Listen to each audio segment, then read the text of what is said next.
Lanjut part 2 ya, kita ngomongin soal sistem zonasi dan sistem NEM. Nah di sistem NEM itu kejahatan yang muncul itu seperti apa? Kayak ada tuh anak-anak titipan, dimana nanti tuh misal nih kelas tuh cuma 7 ya dari sistem PPDB. Nah itu tuh muncul 5 kelas lagi, dimana dari satu kelas tuh ada 30 orang, dimana anak-anak ini tuh biayanya beda sama anak yang pertama, karena mereka tuh kayak punya uang di belakang, intinya kayak beli kursi gitu deh. Ini tuh kayak rahasia umum, kayak di setiap sekolah negeri juga ada, soalnya dulu sekolah gue juga ada. Terus habis itu, nah, ya udah itu kan sistem joroknya. Nah, kalau misalkan di sistem zonasi, itu tuh yang kasihan adalah kalau misalkan dia tinggal jauh dan ternyata di dekat rumahnya itu nggak ada sekolah, itu gimana? Adanya cuma swasta, bayarnya itu gimana? Yang kedua juga, kalau misalkan dia udah belajar mati-matian, dia itu jadi hopeless, nggak punya cita-cita dan impian lagi, karena dia nggak akan bisa masuk sekolah favorit kecuali dia punya uang untuk bayar jalur belakang. Ngerti nggak sih? Padahal seharusnya nilai itu menjadi alat untuk memacu kita untuk masuk ke sekolah gitu loh, untuk masuk ke sekolah-sekolah favorit. Karena toh juga nih ya, walaupun kita masuk sekolah favorit, itu juga nggak memastikan kita bakal masuk ke PTN favorit lewat SNMPTN, karena tetap ada kuotanya, dan universitas itu tetap memilah-milah dari seluruh Indonesia ini. Jadi nggak ada yang pasti. Jadi kenapa kalau misalkan kita belajar mati-matian, menurut gue lebih banyak positifnya kalau pakai sistem NEM kayak zaman gue dulu gitu loh. Karena anak-anak yang belajar mati-matian, mereka pun punya kesempatan untuk masuk ke sekolah yang kalian inginkan. Seperti itu. Gue baca banyak banget di DM, kayak kasihan banget mereka tuh tinggal di daerah yang jauh dari sekolah itu. Jadinya tuh harus numpang-numpang kakak lah.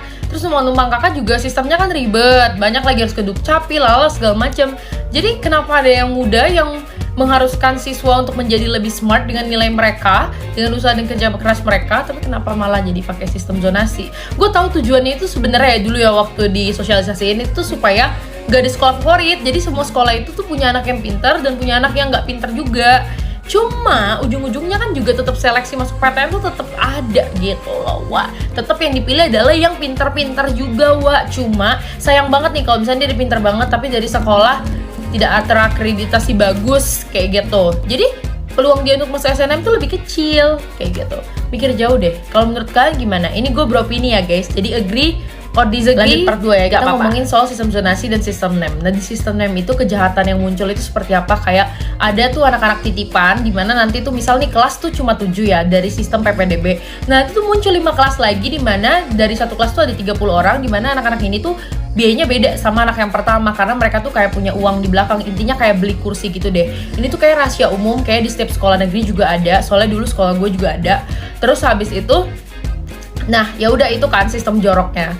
Nah kalau misalkan di sistem zonasi, itu tuh yang kasihan adalah kalau misalkan dia tinggal jauh dan ternyata di dekat rumahnya itu nggak ada sekolah, itu gimana? Adanya cuma swasta, bayarnya itu gimana? Yang kedua juga, kalau misalkan dia udah belajar mati-matian, dia itu jadi hopeless, nggak punya cita-cita dan impian lagi, karena dia nggak akan bisa masuk sekolah favorit kecuali dia punya uang untuk bayar jalur belakang.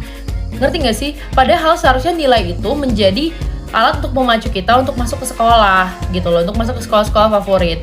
Karena toh juga nih ya, walaupun kita masuk sekolah favorit, itu juga nggak memastikan kita bakal masuk ke PTN favorit lewat SNMPTN, karena tetap ada kuotanya, dan universitas itu tetap memilah-milah dari seluruh Indonesia ini.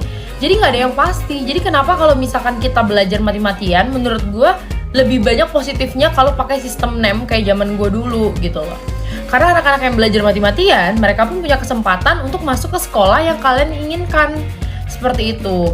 Gue baca banyak banget di DM, kayak kasihan banget mereka tuh tinggal di daerah yang jauh dari sekolah itu.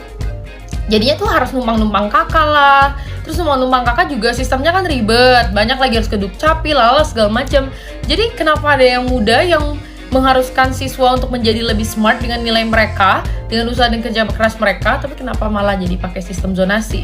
Gue tahu tujuannya itu sebenarnya ya dulu ya waktu di sosialisasiin itu supaya gak ada sekolah favorit, jadi semua sekolah itu tuh punya anak yang pintar dan punya anak yang gak pintar juga.